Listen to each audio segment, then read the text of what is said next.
오늘은 지난번에 예수님께서 주기도문을 가르쳐 주셨죠. 그 후속 이야기입니다. 제자들이 예수님에게 세례 요한은 제자들에게 기도를 가르쳤습니다. 우리들에게도 기도를 좀 가르쳐 주시죠. 그랬더니 예수님께서 기도를 가르쳐 주시죠. 그래서 나온 것이 그 유명한 주기도문입니다. 그래서 기도도 배워야 되고 또 가르쳐야 된다. 또 기도의 내용과 형식이 있다 하는 것을 우리가 배웠습니다. 그것으로 딱 끝나는 게 아니고 여기에 보니까요 5절에 보니까 또 이르시되 이렇게 말씀하고 있습니다. 그러니까 주기도문을 가르치고 나셔서 거기에 대해서 부연으로 하신 말씀이거든요. 그러니까 이 주기도문과 이 주기도문이 이렇게 있으면 그 주기도문에 딸려 있는 내용이라고 볼 수 있습니다. 너희가 주기도문으로 기도하되 주의사항이 있다, 조심할 것이 있다, 뭐 이렇게 이해해도 될 수 있는 그런 내용이 5절부터 나온다고 볼 수가 있습니다. 그 내용은 뭐냐? 이 주기도문이라고 하는 것은 그야말로 주기도문입니다. 기도를 문장화시킨 거거든요. 그래서 이 당시에는 기도를 할 때 우리처럼 그냥 임의로 하지 않았습니다. 임의로 하지 않고 기도문이 다 있거든요. 기도문이. 그래서 뭐 일반적으로 선지자들이나 또 그런 분들은 그냥 하나님 앞에 기도를 드릴 수 있겠죠. 또 하나님께 직접 음성을 들을 수 있겠죠. 그러나 일반 백성들은 잘 그러지 못했습니다. 그래서 기도문을 알려주고 그 기도문대로 기도했거든요. 여러분 마치 천주교가 하듯이, 천주교는 물론 이제 개인 기도도 하지만 거기는 기도문이 다 있습니다. 그래서 이렇게 기도하고 저렇게 기도하고 기도문들이 어떨 때는 이렇게 기도하라고 하고 기도문들이 있거든요. 그런 것처럼 이 기도문을 마치 그런 이렇게 짜여져 있는 각본처럼 마치 그렇게 되면 잘못 어떤 현상이 생기냐면 주문을 외우는 것처럼 그렇게 될 수가 있습니다. 주기도문 하면서 마치 주기도문 외우는 것처럼 하는 거예요. 하늘에 계신 우리 아버지여 이름이 거룩히 여김을 받으시오며, 그러니까 예배 마칠 때 주기도문으로 마치지 않습니까? 그 안에 마음을 담아서 주기도문을 하고 생각을 하면서 주기도문을 하고 그 의미를 깊이 이해하면서 주기도문을 하고 그렇게 해야 되는데, 그렇지 않고 그냥 마치 주문하듯이 예배 마칠 때 사용하는 하나의 도구인 것처럼, 예배 마침의 수단인 것처럼 그렇게 주기도문을 사용할 수도 있는데요. 거기에 대해서 주의사항을 주는 겁니다. 주의사항. 그 내용이 뭐냐? 이제 예수님께서 이야기 하나를 하시죠. 이야기 하나를. 친구가 있는데 친구가 3명이 나옵니다. 요 사람을 중심으로 해서 친구가 3명이 나오는데, 하나는 동네에 사는 친구고 하나는 멀리 여행해서 갑자기 찾아온 친구입니다. 근데 갑자기 친구가 찾아왔는데 한밤중에 먹을 게 없어요. 그래서 가까이 사는 친구한테 찾아가서 떡을 좀 달라. 내 친구가 멀리서 찾아왔는데 줄 게 없다. 떡 좀 달라. 그렇게 요청을 합니다. 그랬더니 하는 말이, 내가 친구이기 때문에는 주지 않을지라도 간청해서 정말 간절히 그렇게 원하니까 내가 그 요구대로 주겠다. 이렇게 말씀합니다. 이것은 이 말 요구 하나만 가지고 생각하면 안 됩니다. 주기도문하고 연결해서 생각을 해야 되는 거죠. 주기도문을 할 때 단순히 주문 외우듯이, 기도문 읽듯이 마음에도 없이 그냥 형식적으로 하지 말고 여기 있는 말씀 그대로 하면 어떻게 하라는 거죠? 간청함을 인하여. 한번 따라합시다. 간청함을 인하여. 다시 간청함을 인하여. 간청함을 인하여, 다시 한번 간절히 기도하라는 겁니다. 간절히. 주기도문 그 자체가 어떤 효염이나 능력이 있다기보다도 그 주기도문의 형식이나 그 내용에 따라서 간절히 하나님 앞에 기도할 때 하나님께서 그 기도에 들어주신다 하는 것을 알려주고 있는 것이죠. 간청한다고 하는 의미는 뭐냐면 오직 하나님만 의지한다 하는 의미를 가지고 있습니다. 그러니까 여러분 한밤중에 떡 세 덩이를 얻으려고 찾아갈 수 있는 사람이 많지 않습니다. 여러분은 한밤중에 다 잠자고 있는데 누구 찾아가가지고 문 두드려가지고 뭐 좀 달라고 그렇게 할 수 있는 사람이 얼마나 되겠습니까? 많지 않아요. 잠자고 있는데 전화 걸기도 쉽지 않을 겁니다. 그러니까 정말 이 사람밖에 없는 거예요. 이 때에 친구가 찾아와서 무언가 주긴 줘야 되겠는데 찾아가가지고 도움을 요청할 수 있는 사람이 이 친구밖에 없어요. 이 친구밖에. 그런 의미로 이해를 해야 됩니다. 하나님 앞에 나와서 기도할 때 뭐 이렇게 해도 되고 저렇게 해도 되고 뭐 하나님 앞에 한번 기도해 보지 뭐 기도해 봐서 응답이 되면 좋고 안 되면 뭐 할 수 없고 뭐 그런 식으로 기도할 경우가 있지 않겠습니까? 그렇게 기도하지 말라는 거예요. 그렇게 기도하지 말아라. 물론 우리가 평상시에 깨어서 항상 수시로 시험에 들지 않게 깨어서 기도하는 매일매일 기도가 있습니다. 우리가 새벽 기도 드리듯이. 그러나 어떤 기도는요, 또 그리고 어떤 기도뿐만 아니라 모든 기도가 마찬가지입니다. 하나님 앞에 진실된 마음으로 간절한 마음을 가지고 이 사람이 아니면 안 된다. 다시 하나님께로 향하면 하나님께서 우리가 기도에 오직 하나님만이 응답하신다 하는 그런 마음으로 기도해야 된다 하는 것을 말씀해주고 있습니다. 뭐 그렇다고 해서 모든 것을 다 배제하는 것은 아니죠. 하나님께 구한다고 해서 뭐 병에 걸렸는데 약도 안 먹고 의사도 찾아가지 않고 그렇지는 않습니다. 의사도 찾아가고 약도 구하지만 그러나 의사가 치료한다고 치료되는 것 아니고 약을 먹는다고 다 치료되는 것 아니고 하나님께서 치료하시는 분은 진정으로 치료하시는 분은 오직 하나님이시다 하는 그런 믿음을 가지고 그런 마음을 가지고 주님 앞에 나올 것을 말씀해주고 있습니다. 오늘 이렇게 우리가 나와서 기도하지요. 오직 하나님만이 우리의 기도에 응답하시는 분이신 줄로 믿습니다. 그런 마음을 가지고 간절하게 주를 신뢰함으로 기도하는 오늘 하루가 될 수 있기를 주님의 이름으로 축복합니다. 그 다음에 여기서 볼 수 있는 것은요, 그래서 조금 주제를 모아보면요, 주신다는 말이 많이 나옵니다. 주신다. 8절에도 보면 그 간청함 인하여 일어나 그 요구대로 주리라. 또 11절에도 보면 누가 아들이 생선을 달라 하는데 뱀을 주겠느냐, 알을 달라 하는데 전갈을 주겠느냐. 좋은 것을 자식에게 줄 알거든 또 아버지께서 구하는 자에게 성령을 주시지 않겠느냐. 이게 준다는 말이 많이 나오거든요. 그러니까 주기도문을 할 때 하나님 응답하시죠. 일반 또 기도할 때 응답하시는데 그것은 준다는 말씀이거든요. 그런데 간청함을 인하여 주신다 하는 것이고, 그 다음에는 13절 말씀 읽어보겠습니다. 13절 다 같이 시작. 너희가 악할지라도 좋은 것을 자식에게 줄 알거든 하물며 너희 하늘 아버지께서 구하는 자에게 성령을 주시지 않겠느냐. 우리가 구할 때 하나님께서 무엇을 주시냐면 좋은 것을 주신답니다. 한번 따라합시다. 좋은 것을 주신다.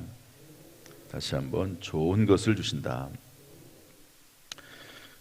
그런데 여기에서 가장 좋은 것은 뭐냐면요, 성령을 주시지 않겠느냐 이렇게 말씀하고 있습니다. 성령이 가장 좋은 것이죠. 여러분 원래 이 문장 구조상 이렇습니다. 너희가 악할지라도 좋은 것을 자식에게 줄 알거든 하물며 너희 하늘 아버지께서 구하는 자에게 좋은 것을 주시지 않겠느냐 이렇게 해야지 말이 맞아요. 문장 구조상 그렇습니다. 그런데 의도적으로 좋은 것이라고 하는 단어를 빼고 성령이라고 하는 단어를 집어넣습니다. 그러니까 성령이 가장 좋은 것이다 라고 하는 것을 강조하는 그런 내용이죠. 그래서 가장 좋은 것은 성령입니다. 왜 그런가? 여러분 이제 이런 내용이 탈무드에 나옵니다. 아이들에게 물고기를 잡아주기보다는 물고기 잡는 법을 알려주라, 그런 말이 있어요. 여러분 물고기를 잡아주면 어떡합니까? 그때마다 물고기를 매일 잡아줘야 돼요. 여러분 어린아이들에게 언제까지 물고기를 잡아줄 겁니까? 그 부모도 때가 되면 이제 하나님의 부르심을 받을 거고 아이들도 자라면 스스로 살아야죠. 그러니까 물고기를 직접 주기보다, 물론 그 어렸을 때는 뭐 그럴 수밖에 없지만 그 다음에 점점 자라면서 물고기 잡는 법을 알려주는 게 그 자녀를 위해서 더 의미가 있고 유익한 것이죠. 여러분, 하나님께서 우리가 기도할 때마다 그때 무언가를 주시지요. 그러나 사실은 더 좋은 것은 뭐냐면 성령님을 우리에게 부어주셔서 평소에 하나님과 성령님과 대화하고 늘 성령님으로부터 지혜와 능력을 얻고, 그래서 하나님 성령님과 동행하면서 하나님에게 늘 하나님 공급받아 살아가는, 평소에부터 늘 또 스스로 무엇을 할지 깨달아 살아가는 그런 모습이 더 중요하다고 볼 수가 있습니다.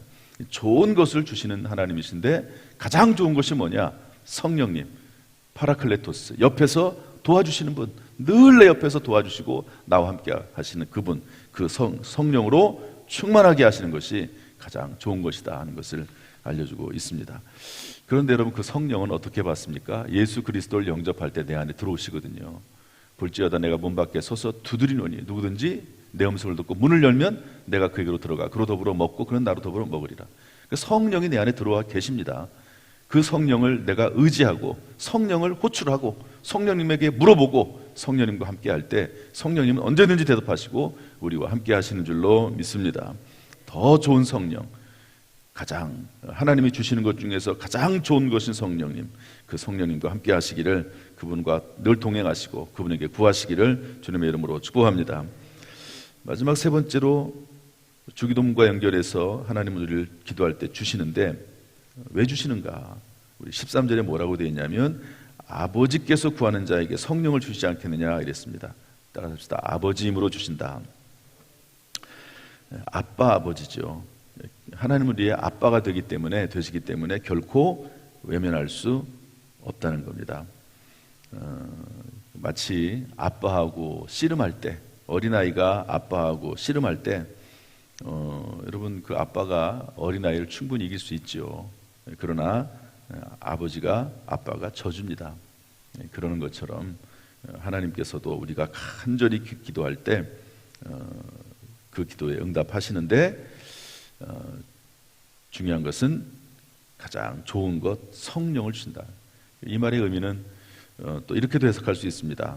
지난번에 우리 교회에서 교사들 그 헌신 예배 드릴 때 우리 교회 협동 목사님이 오셔서 본인의 이야기를 했습니다.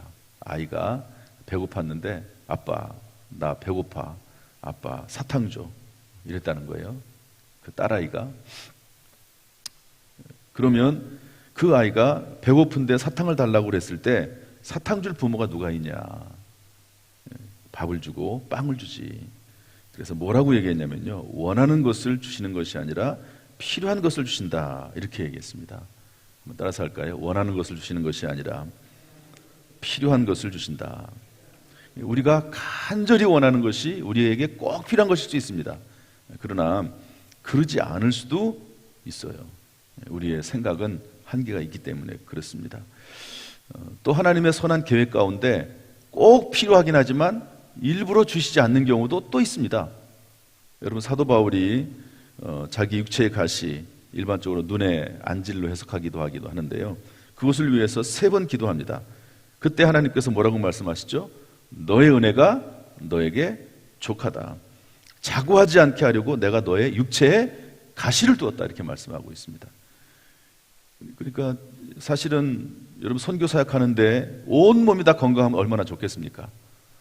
그래서 제대로 사도 바울은 글을 쓰지 못해가지고요, 시력이 너무 약하고, 그래서 큰 글씨로밖에 쓸 수 없고 다른 사람에게 시켜서 글을 쓸 수밖에 없는 그런 상황에 처해지긴 했지만, 그럼에도 불구하고 하나님은 그 기도에 응답하지 않으세요. 왜? 그게 너에게 더 좋다, 너에게 족하다. 자고하지 않게 하려고 육체에 가시를 두었다. 따라서 때로는 그냥 안고 살아가야 할 문제도 있어요. 하나님의 그 크신 뜻과 그 섭리를 어떻게 이해하겠습니까? 그냥 안고 살아가야 될 때도 있다. 싫지만 그것이 나에게 유익이 되기 때문에 그럴 수도 있습니다. 그래서 이렇게 생각을 해보면은요, 그냥 하나님 앞에 늘 깨어서 기도하면서 항상 감사하고 범사에 기도하고 범사에 감사하고 쉬지 말고 기도하고 항상 감사하고, 그렇게 살 수밖에 없는 것 같아요. 정말 목회를 하면 할수록 또 우리의 삶을 되돌아보면 되돌아볼수록 이 말이 참 진리예요. 항상 기뻐하라, 쉬지 말고 기도해라, 범사에 감사하라. 짧은 말이긴 한데 정말 진리입니다. 정말 진리예요. 여러분, 오늘도 하나님께서 가장 좋은 것을 우리에게 주신다 하는 것을 믿으시고 늘 감사함으로 살아가는 오늘 하루가 되기를, 또 우리의 남은 생애가 되기를 주님의 이름으로 축복합니다.